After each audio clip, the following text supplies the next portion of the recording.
Good morning students. आज मैं अपनी प्रीवियस वीडियो जो बनाया था प्रेजेंट इंडेफिनिट टेंस, उसमें कुछ बातें शेष रह गई थी।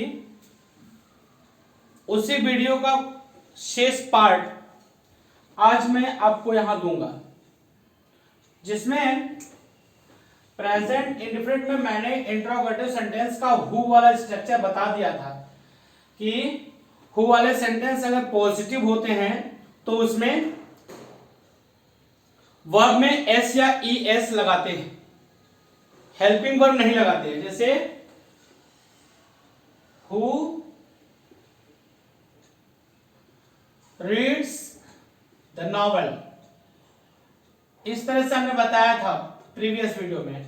और ये भी बताया था कि if it is negative sentence, अगर ये नेगेटिव है तो उसमें डज नॉट लगाते हैं। जैसे ही में लगाते हैं, ही के साथ लगाते हैं। जैसे who does not take food, who does not take food. अब आज हम इसी के आगे बात करेंगे।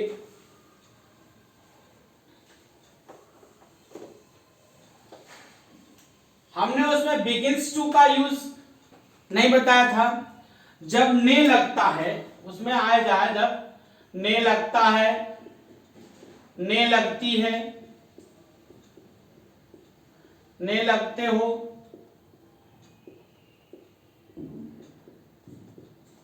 ने लगते हो, तो ऐसे केस में सिंगुलर सब्जेक्ट के साथ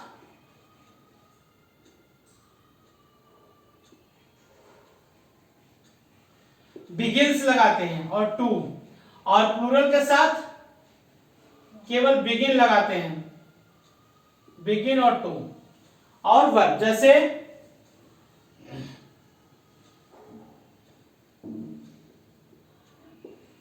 वह हंसने लगता है,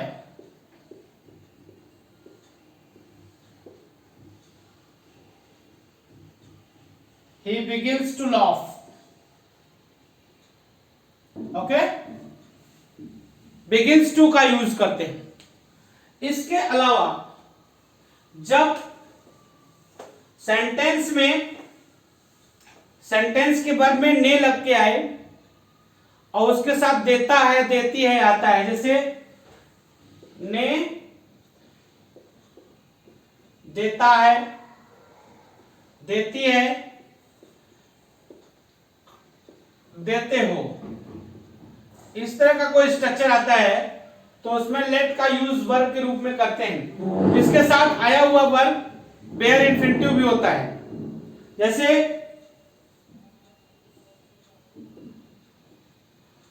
तुम मुझे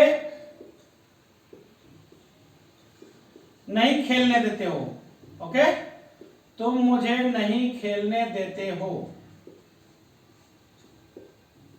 तो यू के साथ डू नॉट लगेगा, ये नेगेटिव है चूंकि यू डू नॉट। ये वर्ब की जगह पे लेट का यूज करेंगे, लेट।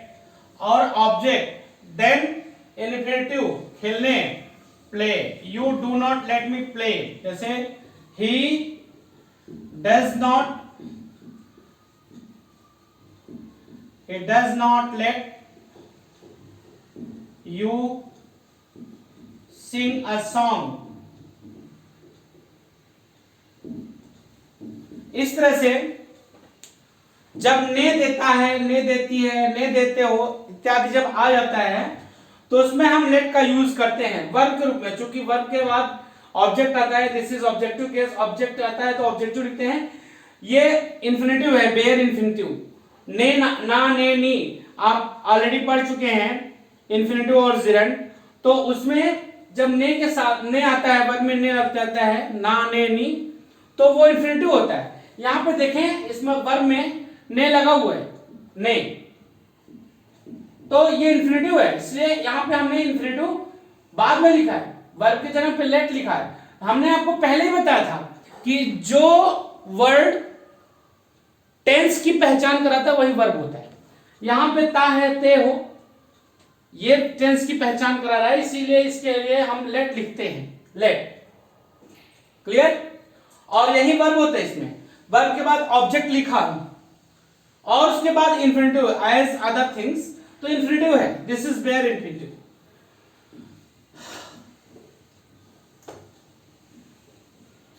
इसके अलावा स्टूडेंट्स कभी कभी बी वर्ब से सेंटेंस बनता है, बी वर्ब से, इज एम आर से।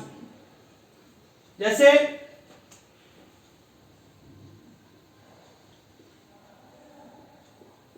चीनी मीठी होती है, ओके, तो शुगर इज स्वीट। यहां देखें, ये भी ता है, ते है, ती है की पहचान दे रहा है इंडेफिनिट का। एक्चुअली ये बी वर्ब का यूज होता है जिसमें आप इज एम आर का यूज करते हैं, मेन वर्ब नहीं होती।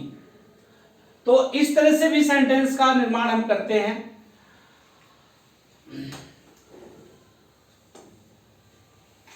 हैज हैव के बारे में थोड़ा सा हम यहां पे बात करना चाहेंगे। हैज और हैव, हैज और हैव में जब इनका यूज करना होता है, हैज और हैव का, एक्चुअली बुक्स में आपने पढ़ा है पास, मेरे पास किताब है, उसके पास किताब नहीं है, सो एंड सो। तो हैज हैव का यूज आपने पढ़ा है। वो हैज हैव का यूज, चूंकि हमने आपको पहले बताया था कि वर्ब के फर्स्ट फॉर्म का यूज विदाउट हेल्पिंग वर्ब केवल और केवल प्रेजेंट इंडेफिनिट में करते हैं। यहां पे हम हैज हैव का यूज करते हैं, जैसे उसके पास,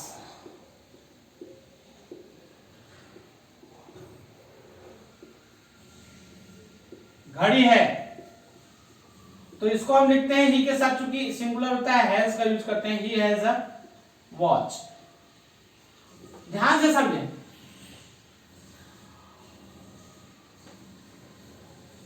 इसमें आता है दूसरा इसी तरह का सेंटेंस, मेरा एक भाई है।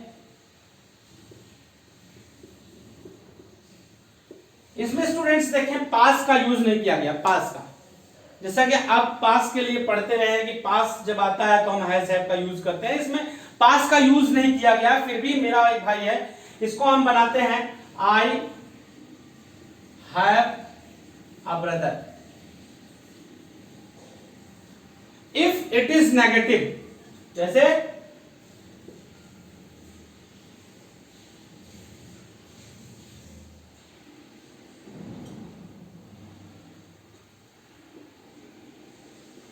राजा का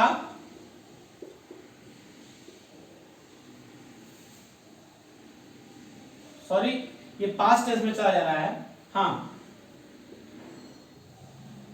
मेरा कोई दोस्त नहीं है, मेरा कोई दोस्त नहीं है।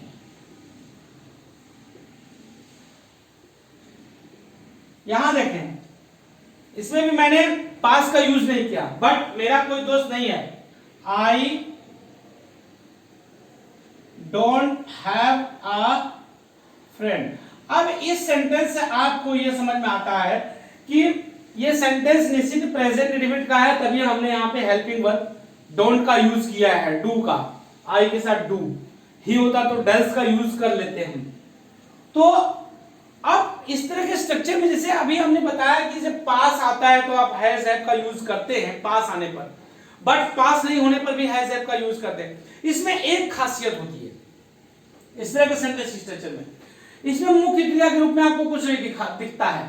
जैसे हमने बताया कि प्रेजेंट इंडेफिनिट के लिए हम ता है ते है का यूज करते हैं, ता है ते है खोजते हैं, बट इसमें ऐसा कुछ नहीं है। यहां भी देखो कुछ नहीं है, इसमें भी कुछ नहीं है, ता है ते है ती है का पहचान कराने वाला। बट होता क्या है, इसको हम कैसे पहचानेंगे कि इसमें हम हैज का यूज करेंगे, हैव का यूज करेंगे या समथिंग एल्स। तो इसमें देखें मुख्य क्रिया के रूप में कोई वर्ब इसमें नहीं है। उसके पास घड़ी है, मुख्य क्रिया माने जिससे कोई काम प्रकट होता है, उसके पास घड़ी है, मुख्य क्रिया नहीं। मेरा एक भाई है, इसमें मुख्य क्रिया नहीं। मेरा कोई दोस्त नहीं है, इसमें भी मुख्य क्रिया नहीं है। इसमें नेगेटिव में डायरेक्ट हैव से भी बना सकते हैं, I have no friend, I have no friend, but suitable यह होता है कि इसमें हम हेल्पिंग वर्ब का यूज कर लेते हैं। इंट्रोगेटिव होने पर भी इसको हम पहले लगा देते, जैसे do you have a book, do you have a book, इस तरह से हम यूज कर लेते हैं। आखिर हम इसका यूज कब करेंगे हैज हैव का, इसको थोड़ा सा समझें। जब वाक्य में मुख्य क्रिया नहीं होती है, मुख्य क्रिया नहीं होती है तब इसका यूज करते हैं, किंतु मुख्य क्रिया न होने पर हम कभी कभी देयर का भी यूज करते हैं। तो कैसे हम डिफरेंस मालूम करें कि हमको यहाँ पे देयर का यूज करना है, यहाँ पे हैव का यूज करना है। होता है एक्चुअली ये प्रेजेंट टेंस ही। तो यहां देखें, कर्ता के रूप में, सब्जेक्ट के रूप में पोसेसिव केस दिया हुआ है, मेरा, उसका, उसकी, तुम्हारा, तुम्हारे, सो एंड सो। नाउन होगा तो उसके साथ क्या रहेगा, जैसे राहुल का एक भाई है, राहुल की 2 बहनें हैं। ओके, तो राहुल की, वहां पे पोसेसिव केस का के की का आ रहा है। और जब पर्सनल प्रोनाउन का होता है तो मेरा, तुम्हारा, उसका, उसकी, उसके, उनके, हम लोगों के, इस तरह का सब्जेक्ट रूप में आता है। आता तो हिंदी में तो आता है पोसेसिव केस के रूप में, मेरा, तुम्हारा, बट इंग्लिश में हम उसको नॉमिनेटिव केस में लिखते हैं, जैसे हमने लिखा यहाँ पे। सपोज करिए नेगेटिव सेंटेंस को हमने दिया, इंट्रोगेटिव नहीं दिया, सपोज करिए। दूसरा एग्जांपल देखते हैं, जैसे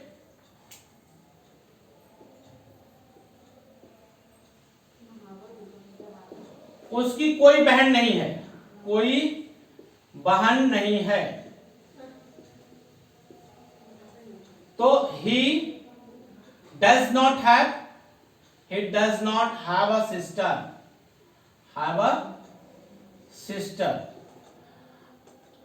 अगर इंट्रोगेटिव होता है, जैसे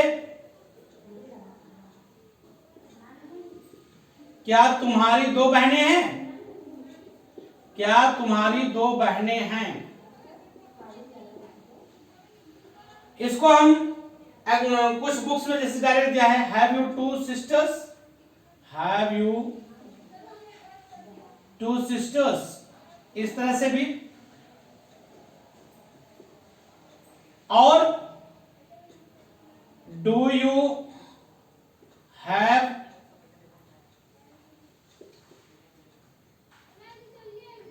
two sisters, how many sisters do you have, how many sisters do you have। तो इस तरह से हमने देखा कि हैज हैव वाले सेंटेंस भी प्रेजेंट इंडिफरेंट में इंक्लूड किए जाते हैं। अब यहां पे हमने देखा कि प्रेजेंट इंडिफरेंट टेंस अब अपने समापन की तरफ है। अब हम इसको फिनिश करना चाहते हैं, अब इसको कंक्लूड करना चाहते हैं। अभी हमने आपको बताया कि कुछ ऐसी भी सेंटेंसेस होते हैं, कुछ ऐसे भी सेंटेंसेस होते हैं जिसमें कि नेचुरल चीजें आ जाती हैं और उसको हम इज़ेमार की मदद से लिख लेते हैं। जैसा कि अभी हमने एक एग्जांपल दिया कि चीनी मीठा होता है, शुगर इज स्वीट। अब थोड़ा सा हम इस पर प्रकाश डालना चाहते हैं कि प्रेजेंट इंडिफिनिट का यूज कहां-कहां करना चाहते हैं, कहां-कहां किया जाता है प्रेजेंट इंडिफिनिट टेंस का यूज हम कहां-कहां करते हैं, इस बात को ध्यान से समझें। थोड़ा सा बस 2-4 पॉइंट्स पर फोकस करेंगे कि use of present indefinite tense, use of present indefinite tense.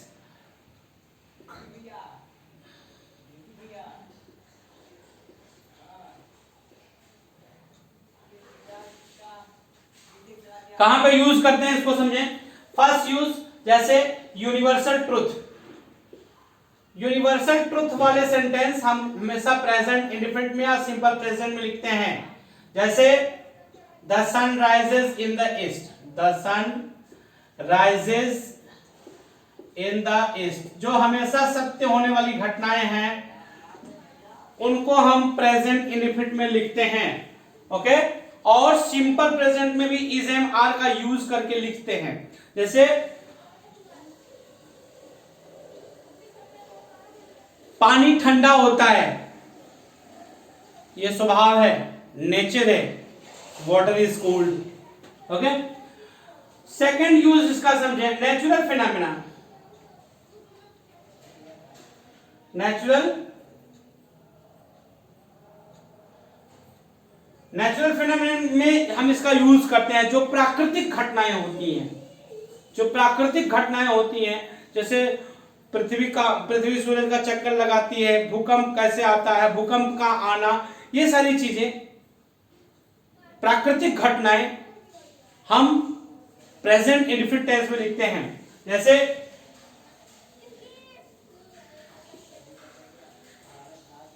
The earth moves round the sun, the earth moves round the sun।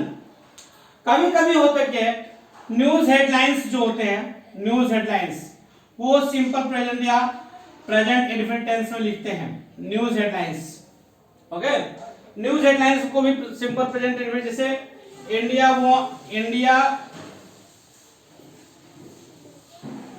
wins the match by 2 wickets।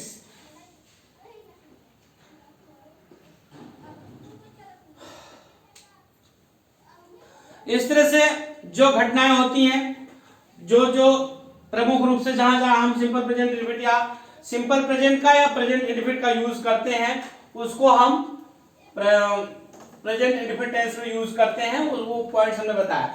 एक पॉइंट और मैं आपको बताता हूं, जब आप किसी स्टोरी को इंटरप्रेट करते हैं, सिनेमा की स्टोरी हो, ड्रामा की स्टोरी हो, जब उसको आप इंटरप्रेट करते हैं, आप हिंदी में बोलते भी हैं, सब आप पास्ट में देखते हैं, सिनेमा आपने पास्ट में देखा, लेकिन जब आप उसको बताते हैं तो उसको प्रेजेंट में बताते हैं। हीरो आता है तो ऐसे करता है, सो एंड सो।